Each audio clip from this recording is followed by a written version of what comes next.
കഴിഞ്ഞ ദിവസം സുഭാഷിതൻ ചാനലിൽ തൊഴിലുറപ്പുകാരുടെ ജീവനക്കാരായിട്ടുള്ള അക്കൗണ്ടന്റ് മുതൽ സ്റ്റേറ്റ് ലെവലിലുള്ള ഓഫീസർമാർക്ക് വരെയുള്ള ശമ്പള പരിഷ്കരണത്തെക്കുറിച്ച് അവർക്ക് ശമ്പളം വർദ്ധിപ്പിച്ചതിനെ കുറിച്ചൊരു വീഡിയോ ചെയ്തിരുന്നു.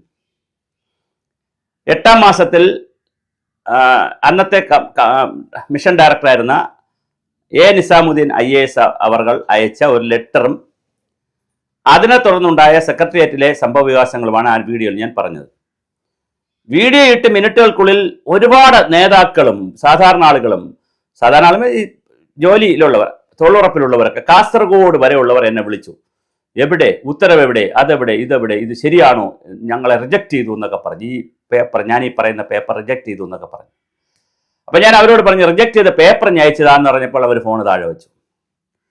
ഞാൻ മനസ്സിലാക്കിയതനുസരിച്ച് സാധാരണ സർക്കാരിൽ നിന്ന് ഇതുപോലത്തെ ഉത്തരവുകൾ ഇറങ്ങുമ്പോൾ ഉത്തരവുകൾ ഇറങ്ങി കഴിഞ്ഞ് ആ ഉത്തരവുകളെ ഇറങ്ങുന്ന നിമിഷം തന്നെ രഹസ്യമായി തിരക്കി അത് വേണ്ടപ്പെട്ട ഫോൾഡറുകളിലും ആ സ്ഥലങ്ങളിലൊക്കെ എത്തി വാട്സപ്പിലൊക്കെ എത്തിയതിന് ശേഷമാണ് ചാനലുകൾക്ക് കിട്ടുന്നത്. അപ്പം ചാനലുകൾ അടിക്കുമ്പോൾ ആൾറെഡി നമ്മൾ അറിഞ്ഞല്ലോ എന്നുള്ള ഒരു രീതിയിൽ വരും. പക്ഷെ ഇത് കുറച്ചുകൂടി വ്യത്യസ്തമായി നമ്മൾ അവതരിപ്പിച്ചു.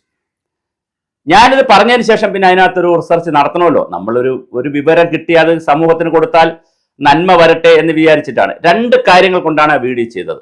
ഒന്ന്, ഇങ്ങനെ ഒരു ഫയൽ സെക്രട്ടേറിയറ്റിൽ വളരെ സജീവമായി തത്വത്തിൽ അംഗീകരിച്ച ഒരു ഫയലുണ്ട്. ഫയൽ ഇതുവരെ റിജക്ട് ചെയ്തിട്ടില്ല. അത് അടിച്ച് 1-2 സംശയങ്ങൾ, അതായത് പ്രത്യേകിച്ച് എഞ്ചിനീയർമാരുടെ സാലറിയിൽ വന്നിട്ടുള്ള പ്രപ്പോസലിന് പുറമെ ഫയലിൽ എഞ്ചിനീയറുടെ സാലറി എഴുതി വന്നു എന്നുള്ളൊരു കാഴ്ചപ്പാടിൽ, ഇതൊക്കെ അകത്തുനിന്ന് കിട്ടുന്ന വിവരങ്ങളാണ്, ഞാൻ ഫയൽ കണ്ട് പറയുന്നതല്ല, കാഴ്ചപ്പാടിൽ അതിൽ കുറേ സംശയങ്ങളൊക്കെ അങ്ങോട്ടും ഇങ്ങോട്ടും ചോദിച്ചാണ് നിൽക്കുന്നത്. പിന്നെ രണ്ടാമത്, ഇത് കൊടുക്കാനുള്ള പണമുണ്ടോ എന്നൊരു ചോദ്യമുണ്ട്. പണമുണ്ട്, കാരണം ഇപ്പോൾ 9% ആക്കിയല്ലോ കേന്ദ്ര സർക്കാർ. അപ്പൊ പിന്നെ പണത്തിന്റെ പ്രശ്നമില്ല. 6% ആയിരുന്നപ്പോഴാണല്ലോ ഈ പ്രപ്പോസൽ. ഇപ്പൊ റാംജിയൊക്കെ അനുസരിച്ച് VBG റാംജി അനുസരിച്ച് ഇപ്പോൾ 9% ഉണ്ടല്ലോ. അപ്പൊ അതിന്റെ ഓർഡർ വരുമല്ലോ, ഉടനെ രാഷ്ട്രപതി ഒപ്പിട്ടല്ലോ. അപ്പൊ ഇത് തത്വത്തിൽ വരുമ്പോൾ സ്വാഭാവികമായിട്ട് 9% ഉണ്ട്. അതുകൊണ്ട് ശമ്പളത്തിന് പ്രശ്നം ഇനിയും കൂട്ടി കൊടുത്താലും പ്രശ്നമില്ല, 9% ഉണ്ടല്ലോ. സാധാരണ സംഭവിക്കുക പറഞ്ഞാൽ ഇതുപോലെ പൈസ 9% ഒക്കെ അല്ലെങ്കിൽ കൂടുതൽ പൈസ വന്നാൽ അതിൽ അഡ്മിനിസ്ട്രേറ്റീവ് കോസ്റ്റ് എന്ന് പറയുമ്പോൾ അതിനകത്ത് സ്പ്ലിറ്റപ്പ് പറയാറില്ല. സ്പ്ലിറ്റപ്പ് പറയാത്തത് കൊണ്ട് തന്നെ അഡ്മിനിസ്ട്രേറ്റീവ് കോസ്റ്റിനകത്ത് സാലറിക്ക് എത്ര, IECക്ക് എത്ര, BCCക്ക് എത്ര, അല്ലെങ്കിൽ HRDക്ക് എത്ര എന്ന് പറയാറില്ല, കപ്പാസിറ്റി ബിൽഡിങ്ങിന് എത്ര എന്ന് പറയാറില്ല. അത് പറയാത്തതുകൊണ്ട് കൂടുതൽ ഇപ്പൊ തൊഴിലുറപ്പിലൊക്കെ കണ്ടുവരുന്നത് തന്നെയാണ്. കഴിഞ്ഞ കാലങ്ങളിൽ ഈ 5% പൈസ മതിയായിരുന്നു. എന്തുകൊണ്ട് 5% പൈസ നിന്നില്ല? കാര്യങ്ങൾ നിൽക്കാത്തത് എന്താന്ന് വെച്ചാൽ ഇത് ശമ്പളം കൊടുക്കുന്നതിന് പുറമെ മറ്റൊരുപാട് അനാവശ്യ ചെലവുകളെല്ലാം ഇതിൽ ബുക്ക് ചെയ്യും. ഒരു സെമിനാർ എടുത്തിട്ട് 12 സെമിനാർ ബുക്ക് ചെയ്യും, ഒരു 500 ബ്രോഷർ അടിച്ചിട്ട് 5000ന്റെ ബുക്ക് ചെയ്യും. ഇങ്ങനെ അനാവശ്യമായ അധിക ചെലവുകളും അഴിമതിയും നടത്തിയാണ് ഈ പൈസ തികയാതെ വരുന്നത്. അല്ലെ പൈസയൊക്കെ, കാരണം ഒരു കേന്ദ്രത്തിലിരിക്കുന്ന ആളുകളും മന്ദബുദ്ധിയും ഒന്നും അല്ലല്ലോ. അവർ IASകാരൊക്കെ അല്ലേ ഇതൊക്കെ ഡ്രാഫ്റ്റ് ചെയ്യുന്നത്. കേരളത്തിലുള്ള ഇവിടെ SM വിജയൻ സാറും ശാരദാ മുരളീധരനും ഒക്കെ ഡൽഹിയിൽ ഇരുന്നതല്ലേ. അവരെ പോലുള്ള അവരുടെ സുഹൃത്തുക്കളൊക്കെ അല്ലേ ഇതൊക്കെ ഡ്രാഫ്റ്റ് ചെയ്യുന്നത്. അപ്പൊ അങ്ങനെയല്ല. അപ്പൊ 5% മതിയാവും, എല്ലാവരും സ്റ്റേറ്റിനും അത് മതിയല്ലോ. ഇവിടെ തികയാതെ വരുന്നത് വേറെ ചില കൈയിട്ട പരിപാടികളും താഴേക്ക് കൊടുക്കാതെ ആക്ച്വൽ ജീവനക്കാർക്ക് കൊടുക്കാതെ പൈസ എടുത്തുള്ള കളിയിലാണ് ഇവിടെ പ്രശ്നം വരുന്നത്. അതും പോട്ടെ, ഇപ്പൊ 9%. അപ്പൊ എന്റെ ആശങ്ക എന്നറിയോ, വീണ്ടും ജീവനക്കാർക്ക് പൈസ കൊടുക്കാതെ, ശമ്പളം കൊടുക്കാതെ ഈ മോളിൽ തട്ടിൽ കിടക്കുന്ന ജില്ലാതലം വരെ, സംസ്ഥാന മിഷനും ജില്ലാതലം വരെയുള്ള പൈസ ഇവരെടുത്ത് ദീപാവലി കുളിക്കും. അത് ജീവനക്കാരൊന്ന് ശ്രദ്ധിച്ചോണം, സംഘടനകളും ആളുകളും ഒക്കെ ശ്രദ്ധിക്കണം. പോട്ടെ, ഞാൻ വീണ്ടും വിഷയത്തിലേക്ക് വരാം. അപ്പൊ ഈ ശമ്പള പരിഷ്കരണത്തിനെ സംബന്ധിച്ച് ഞാൻ പറയുന്നത് അവിടെ നിൽക്കട്ടെ. ഇതിന്റെ പിന്നെ തൊഴിലുറപ്പ് പദ്ധതിയുടെ ഏറ്റവും വലിയ ഒരു യൂണിയന്റെ നേതാവിന്റെ ഒരു വീഡിയോ ഉണ്ട്, വളരെ വൈറലായ വീഡിയോ ആണ്. ആ വീഡിയോയിൽ പറയുന്നുണ്ടല്ലോ, ശമ്പള പരിഷ്കരണം എല്ലാം ആയിട്ടുണ്ട്, ശമ്പള വർധനമായിട്ടുണ്ട്, വർധനമായിട്ടുണ്ട്, ഉടനെ തന്നെ അത് സെക്രട്ടേറിയറ്റിൽ ഇന്നെ പല ലെവലുകളിൽ ഓർഡർ ആയി കഴിഞ്ഞാൽ നമുക്ക് ഉത്തരവ് കിട്ടും. അപ്പം അതിനിടയ്ക്ക് മറ്റേ യൂണിയൻകാരൊക്കെ വന്ന് ഇതിന്റെ അവകാശവാദമൊക്കെ പറയും, നിങ്ങൾ അതൊന്നും വിശ്വസിക്കരുതെന്ന് വളരെ പ്രധാനപ്പെട്ട, ഈ മേഖലയിൽ വളരെ പ്രധാനപ്പെട്ട യൂണിയൻ നേതാവിന്റെ പ്രസ്താവന പിന്നെ യൂട്യൂബ് അല്ല, പിന്നെ വീഡിയോ ആയിട്ട് ഉണ്ടല്ലോ. ആ വീഡിയോ നമ്മളെ കയ്യിലും ഉണ്ട്. അപ്പൊ ആ വീഡിയോ, നിസാമുദ്ദീൻ അയച്ച കത്ത്, പിന്നെ സെക്രട്ടേറിയറ്റിലെ ചില അന്വേഷണങ്ങൾ, മന്ത്രി ഓഫീസ്, ധനകാര്യ വകുപ്പിന്റെ ഓഫീസ്, ജനറൽ അഡ്മിനിസ്ട്രേഷൻ, ഇങ്ങനെയുള്ള സ്ഥലങ്ങളിലൊക്കെ ഉള്ള അന്വേഷണത്തിന്റെയൊക്കെ ഭാഗമായിട്ടാണ് ആ ഒരു വീഡിയോ ചെയ്തത്. പിന്നെ ഒരു കാര്യം നിങ്ങൾ മനസ്സിലാക്കുക, തമ്പിൽ കോളടിച്ചു എന്ന് പറഞ്ഞു ഉത്തരവായി എന്നൊക്കെ പറയുമ്പോൾ അത് സ്വാഭാവികമല്ലേ? കാരണം ആളുകൾ ഇതിനകത്ത് അട്രാക്ട് ചെയ്ത് കയറി നോക്കാൻ വേണ്ടി വളരെ കളർഫുള്ളായ ഒരു കടയുടെ ബോർഡ് വെക്കുമ്പോൾ അട്രാക്റ്റീവ് ബോർഡ് വെക്കൂ. ഒരു ചുമ്മാ എന്തെങ്കിലും കടയിൽ തുണിക്കട, തയ്യൽ കട, വസ്ത്രക്കട എന്ന് എഴുതി വെക്കില്ല. അടിപൊളി ബോർഡായിരിക്കും വെക്കുന്നത്. ആ ബോർഡ് കണ്ട ആളുകൾ ആകർഷിക്കണം കടയ്ക്കകത്തേക്ക്.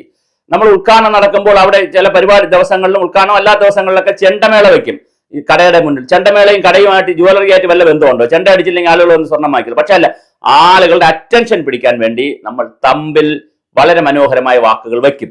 പക്ഷെ വീഡിയോക്കകത്ത് വളരെ കൃത്യമായി നമ്മൾ കാര്യങ്ങൾ പറയുന്നുണ്ട്. ഇങ്ങനെ സർക്കാർ തത്വത്തിൽ അംഗീകരിച്ചിരിക്കുകയാണ്, അതിനകത്ത് കുറയുണ്ട് എന്ന് പറഞ്ഞാൽ അതിന്റെ അർത്ഥം റിജക്ട് ചെയ്തു എന്നല്ല. അംഗീകരിച്ചില്ലായിരുന്നെങ്കിൽ, അത് തത്വത്തിൽ അംഗീകരിച്ചില്ലായിരുന്നെങ്കിൽ അസ്ത്രവേഗത്തിൽ പോയതുപോലെ തിരിച്ചു വരും. സെക്രട്ടേറിയറ്റിന്റെ ഏറ്റവും വലിയ പ്രത്യേകത എന്തെന്ന് പറഞ്ഞാൽ അങ്ങോട്ട് പോലെ പോണ ഫയലുകൾക്ക്, മുകളിലേക്ക് പോസിറ്റീവായി പോണ ഫയലുകൾക്ക് താമസം. കാരണം പഠിച്ച് എഴുതണമല്ലോ. താഴേക്ക് അതേസമയം മന്ത്രി അവിടെ നിന്ന് ഓർഡർ ഇട്ടുമെന്ന് വിചാരിക്കുക, ഇത് കൊടുക്കാൻ പറ്റൂല, അല്ലെങ്കിൽ പിന്നെ MP രാജേഷോ അല്ലെങ്കിൽ ധനകാര്യമന്ത്രിയോ പറയും ഇതിപ്പോ കൊടുക്കണ്ട എന്ന് പറഞ്ഞിട്ട് ഓർഡർ ഇട്ടെന്ന് വിചാരിക്കുക. ഇട്ടാൽ അത്ര വേഗത്തിൽ അത് എവിടെ എത്തും? അസിസ്റ്റന്റിന്റെ അടുത്ത് 2 ദിവസത്തിനകത്ത് ഓർഡർ ഇറങ്ങും. കാരണം എന്താണ്? പിന്നെ ആരും ഫയൽ കാണേണ്ട കാര്യമില്ല, ആരും ഫയൽ പഠിക്കണ്ട. അത് കുഴപ്പമായിട്ടല്ല ഞാൻ പറഞ്ഞത്. തിരിച്ചാണെങ്കിൽ പോസിറ്റീവായിട്ട് ഫയൽ എഴുതുകയാണെങ്കിൽ അസിസ്റ്റന്റ് പോസിറ്റീവായി ഫയൽ എഴുതിയാൽ SO അത് പഠിക്കേണ്ടി വരും. അത് SO പഠിച്ചതിന് ശേഷം അത് പിന്നെ under secretary, deputy secretary, secretary, joint secretary, special secretary, പിന്നെ അത് പിന്നെ അഡീഷണൽ ചീഫ് സെക്രട്ടറി, പിന്നെ ചീഫ് സെക്രട്ടറി, ഇങ്ങനെ പോകും ഫയൽ. ഈ പോകുന്നതിനിടയിൽ പോസിറ്റീവായി എഴുതി പോവുകയാണെങ്കിൽ അത് പഠിക്കാനും അടുത്ത ആളുടെ കമന്റ് എഴുതാനും സമയമെടുക്കും. അതാണ് ഫയൽ പഠിക്കാൻ വെച്ചുകൊണ്ടിരിക്കുന്നത്. പക്ഷെ ഒരാൾ ഉത്തരവിട്ട് നെഗറ്റീവ് ഫയൽ ആണെങ്കിൽ വളരെ അസ്ത്രവേഗത്തിൽ താഴെ വരും. അണ്ടർ സെക്രട്ടറി ഉൾപ്പെടെയാണ് ഇത് പറ്റൂല എന്ന് പറഞ്ഞാൽ, അല്ലെങ്കിൽ ഇന്ന കാര്യം കൂടെ കൊണ്ടുപോകാന്ന് പറയാൻ പറ്റൂല എന്ന് പറയാൻ അദ്ദേഹത്തിന് പറ്റത്തില്ല. ഇന്ന കാര്യങ്ങളോട് കൊണ്ടുപോകാന്ന് പറഞ്ഞാൽ അത്ര വേഗത്തിൽ താഴെ അസിസ്റ്റന്റ് അടുത്ത് ഫയൽ വരും. അപ്പൊ പിന്നെ അതുപോലെ തന്നെ മറ്റുള്ളവർ ജസ്റ്റ് കണ്ട് സൈൻ ചെയ്ത് ഒരു ദിവസം കൊണ്ട് ഇപ്പൊ താഴെ ഫയൽ വരും. നെഗറ്റീവ് ഫയൽ ആണെങ്കിൽ. നെഗറ്റീവ് ആയിരുന്നെങ്കിൽ എന്നേ നിങ്ങൾക്ക് നെഗറ്റീവ് ആണെന്നുള്ള പേപ്പർ കിട്ടിയേനെ. ഇത് വളരെ പോസിറ്റീവ് ഫയലാണ്. അപ്പോൾ അങ്ങനെ പോസിറ്റീവ് ആയിട്ടുള്ള തത്വത്തിൽ അംഗീകരിച്ചിട്ടുള്ള ഒരു ഫയലിനെ സംബന്ധിച്ച് വളരെ കൃത്യമായി പുറത്ത് വീഡിയോ അടക്കം വന്ന സാഹചര്യത്തിൽ സെക്രട്ടേറിയറ്റിൽ ഇത് വളരെ സജീവമായി നിൽക്കുന്ന സാഹചര്യത്തിലാണ് ഞാൻ തത്വത്തിൽ അംഗീകരിച്ചു എന്നാണ് വീഡിയോയിൽ പറയുന്നത്. വളരെ പെട്ടെന്ന് ഇറങ്ങും എന്നുള്ള 1-2 ദിവസത്തിനകത്ത് ഇറങ്ങും എന്ന് പറഞ്ഞാൽ അതിന്റെ അർത്ഥം 2 ദിവസം കൊണ്ട് ഇറങ്ങുമെന്നാണോ? അല്ല, വളരെ പെട്ടെന്ന് എന്നുള്ള എന്നാണ് അത് അർത്ഥം. വളരെ പെട്ടെന്ന് ആ ഓർഡർ ഇറങ്ങും. ഇതിനിടയിൽ ഒരു മാന്യദേഹം എന്നെ വിളിച്ചിട്ട് പറഞ്ഞിരിക്കുക, എന്നെ ഭീഷണിപ്പെടുത്തി വിളിച്ചിട്ട് പറഞ്ഞു ഞാൻ നമ്പർ സേവ് ചെയ്തിരിക്കുകയാണ്. ആ മാന്യദേഹത്തിനോട് ഞാൻ പിന്നെ വിളിക്കും. ഞാൻ പറഞ്ഞു ആ മാന്യദേഹത്തോട്, അത് അപ്പം പറഞ്ഞത് ഇപ്പോഴും ഞാൻ പറയുന്നു, ഹേ മനുഷ്യ, നിങ്ങളെ പോലെയുള്ള എല്ലാവർക്കും ഗുണകരമാകട്ടെ. ഇനി സെക്രട്ടേറിയറ്റിനകത്ത് ഏതെങ്കിലും തരത്തിലുള്ള ഒരു നെഗറ്റീവ് അപ്രോച്ച് ഉണ്ടെങ്കിൽ, അല്ലെങ്കിൽ ഫയൽ തള്ളാനുള്ള അപ്രോച്ച് ഉണ്ടെങ്കിൽ അത് പോസിറ്റീവ് ആക്കാൻ വേണ്ടി നിങ്ങൾ എല്ലാവരും കൂടി ഉത്തരവായി എന്നൊക്കെ അറിയുമ്പോൾ, അല്ലെങ്കിൽ ഉത്തരവാകുന്നു പറയുമ്പോൾ അതിന്റെ ഭാഗമായി ഇറങ്ങി നിങ്ങളൊരു സോഷ്യൽ പ്രഷർ കൂടി കൊടുക്കട്ടെ എന്ന തരത്തിലുള്ള സതുദ്ദേശത്തിൽ ചെയ്ത ഫയലാണ്, വീഡിയോ ആണത്. നിങ്ങളുടെ എത്ര വീഡിയോ ഞാൻ ചെയ്തു. പിന്നെ കേന്ദ്ര ഗവൺമെന്റ് ഈ പദ്ധതിയെ മഹാത്മാഗാന്ധിയുടെ പേര് മാറ്റിയതിനെ കുറിച്ചുള്ള എന്റെ കമന്റ് ഞാൻ പറഞ്ഞായിരുന്നു. അതുപോലെ തന്നെ ഓരോ കാര്യങ്ങളെ കുറിച്ച് പറഞ്ഞു. പിന്നെ നിങ്ങളുടെ തൊഴിലിന്റെ പ്രശ്നങ്ങൾ പറഞ്ഞു. നിങ്ങളായിട്ട് ജിയോ ഫെൻസിംഗ് എന്നും അതുപോലത്തെ കാര്യങ്ങൾ, നിങ്ങൾ ഉപദ്രവിക്കുന്ന കാര്യങ്ങൾ പറഞ്ഞു. എന്തെല്ലാം കാര്യം ഞാൻ വീഡിയോസ് ചെയ്തു. തൊഴിലാളികൾക്കുള്ള നിങ്ങൾ കൊടുക്കുന്ന ഉപദ്രവം പറഞ്ഞു. ജീവനക്കാർ തൊഴിലാളികൾക്ക് കൊടുക്കുന്ന ഉപദ്രവങ്ങൾ പറഞ്ഞു. അഴിമതി ഞാൻ പറഞ്ഞു. അതുകൊണ്ട് ഇത് സ്വജനപക്ഷപാതമോ അഴിമതിയോ ഒരു സർക്കാരിനുള്ള ഫേവറിസമോ സർക്കാരിന്റെ എതിർപ്പോ ഒന്നും എന്നെ സംബന്ധിച്ചോ സുഭാഷിതൻ ചാനലിനോ ഇല്ല. കിട്ടുന്ന ഫാക്ട്സ്, ഉള്ള കാര്യങ്ങൾ ഉള്ളതുപോലെ ഉള്ള സമയത്ത് പറയുക എന്ന് മാത്രമേ ഉള്ളൂ.